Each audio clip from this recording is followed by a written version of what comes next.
Hello and welcome back to the truck project.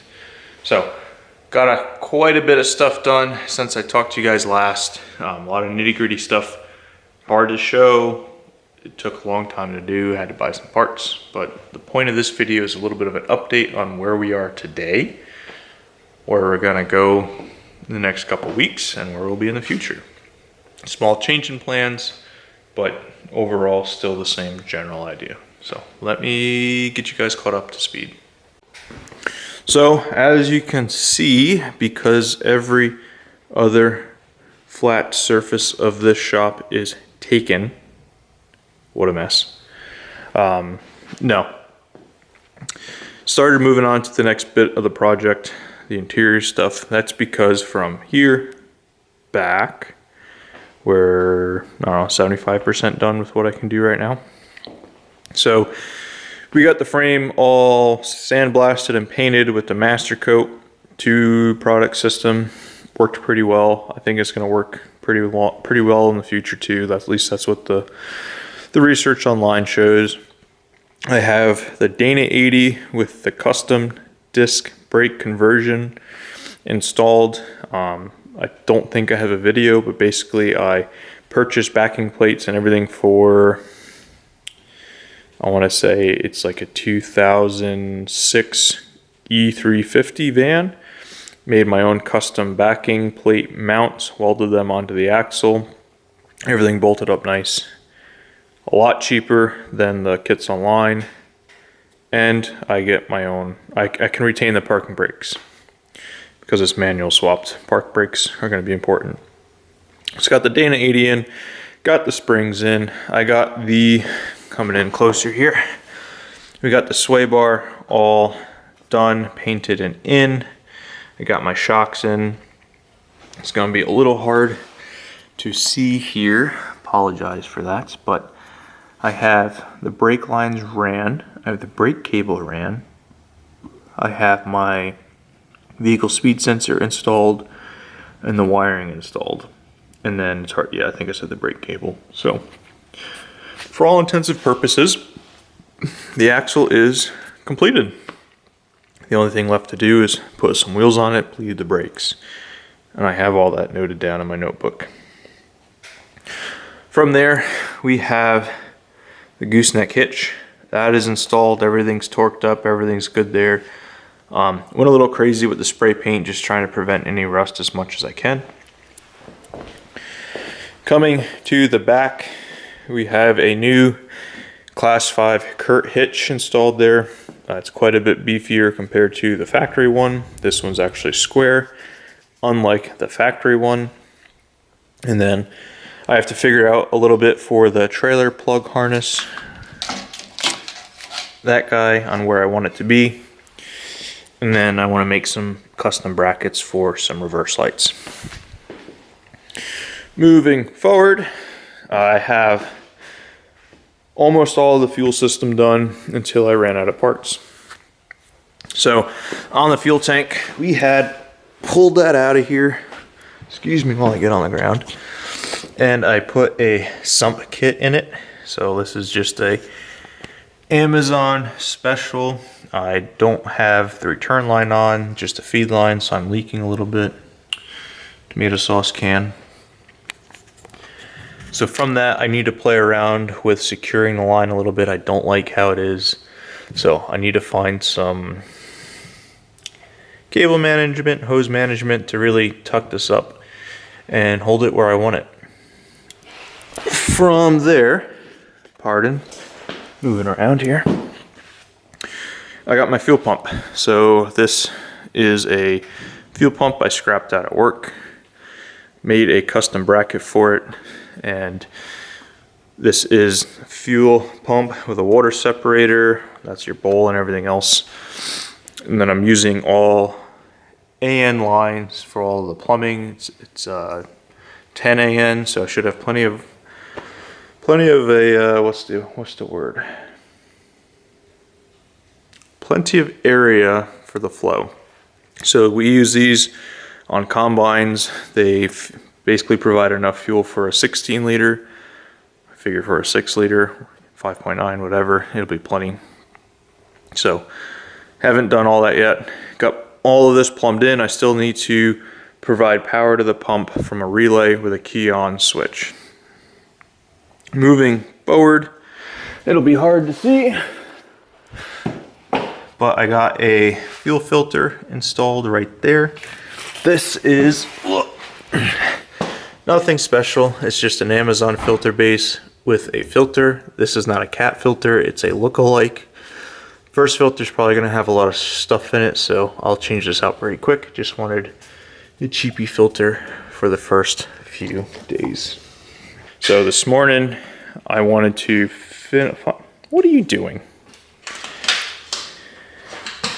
Must you? You feel better now? She doesn't like loud bangs and the neighbor is doing something, so she's a little scared. You're okay. This morning I went to finalize the fuel system. Basically, I'm coming from that fuel filter, bypassing the lift pump and the factory fuel filter housing, and going right into the side of the P7100.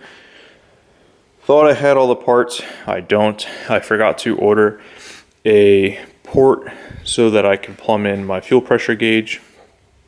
And then from there, on the return line, I forgot to order an adapter fitting that's going to go from an NPT back to an AN fitting to run my return line back to that second port on the fuel tank. So I have that ordered. It's going to come in at the end of the week. We'll be good there. But long term, what is changing? So yeah, like I said, a little bit of a change in plans for the truck. And when I first started, I wanted to basically do a frame off restoration without doing a frame off restoration, redo the engine, add some, like a lot of go fast parts to the engine. Not having the truck the last few months has really made me realize how much I kind of need it. Now I have the little Toyota and the shitty little trailer, and it's been working out well, but I mean, it's kind of a pain in the butt to have to plan that far ahead and make sure you have the trailer if you're going to go buy something. I'm a very spontaneous person, so it doesn't lend itself too well. So in the near term, what the plan is going to be, I still have to find a bed for it. I really want to find a really nice rust-free one from the south, and then yeah, obviously I'll have to paint it, but I'm looking for dent-free, rust-free, pretty good shape as much as I can. Put the rear bumper back on. I kind of want to do like one of those like ranch hand rear bumpers, because I want to do a ranch hand front bumper long term. So we'll have to see what I can find and what I can afford. And yeah, so because the back half is pretty much all done now, except for what I have to do when I find a bed, I'm moving forward. I'm still going to go through and fix the rust on the cab. I started pulling all the interior out today. I want to try to swap it to like an all black interior on like you see on the new ones. Black headliner, black leather seats, black dash and trim, black carpet. Try to do a decent job with the sound deadening and upgrading some of the speakers, stuff like that. So yeah, that's the next phase of this project, is getting everything in the cab done. So yeah, that's the next phase, is all the cab work. So cab corners, rocker panels, a little bit of like that rocker panel to cab floor interface, that's kind of rusted out on this. And then cleaning up some of the surface rust for like the cab mounts. Luckily, I don't really have any issues with the cab mounts rusting out. And really the only rust on the cab is the rocker panels, and it's starting in the cab corner. So I'm just gonna do it now, fix it, call it good. Basically, once that is done, that'll be the end of the project. So originally I wanted to pull the engine out and sort of redo all that, but I'd rather get the truck back on the road, start utilizing it for what I need it for, and then from there, plan either this coming winter or next winter to pull the engine, do all that work, just because there's nothing wrong with the engine. When I did a new tappet cover, I rerouted the vent line down to the frame. There's no more baffle in there, so there's allowing more oil to get through. Gonna get rid of that though during this rework, and put one of the CCV valve, whatever. Basically, I'm gonna put the vent for the crankcase in the valve covers. They make like a double valve cover that shares a vent. That's what I'm gonna do instead of having the tappet cover vent.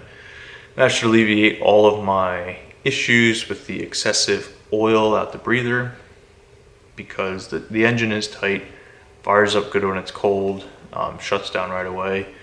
Revving it up, it comes right back down. So I really don't think it's like a ring issue or anything along those lines. I think it's just a side effect to not having a baffle in the tappet cover. So in a nutshell, that is the new plan for the rebuild. Basically, what needs to be done is doing the body work on the cab, finding the parts to basically black out the interior, maybe do a new infotainment system, wiring in a camera, reverse camera, stuff like that, and then find a bed and then paint it.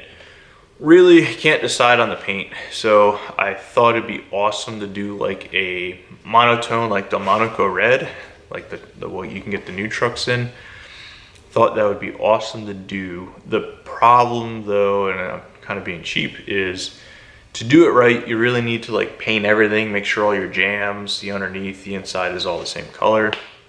That would be quite expensive, quite a lot to do. And I'm not trying to make a show truck.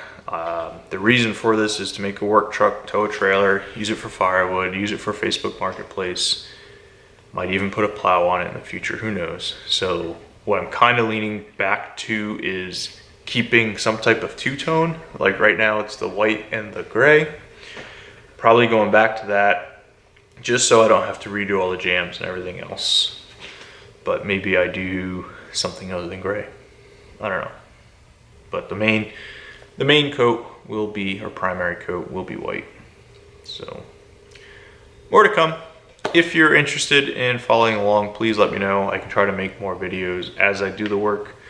It was just very time consuming, and I know people do it on YouTube already, like working through this stuff, but their videos are literally like almost a whole project in a video.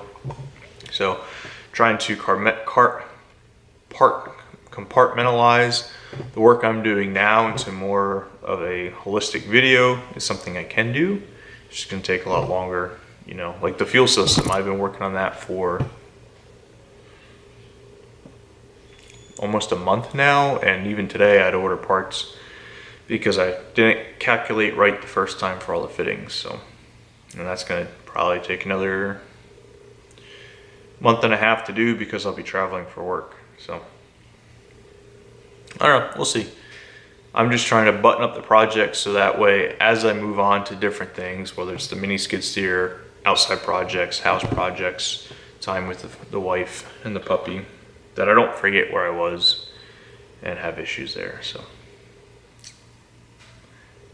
please like, comment, and subscribe if you care to do so. Please provide some feedback. Let me know what you think. Let me know if you have ideas on painting it, so I could do like a one-tone or a monotone and a different color and not have to worry about the door jams. I just don't think it looks complete if you just kind of close the doors and do the outside, but you know, that's kind of something only I would know. So till next time, take care, and I'll see you in the next one.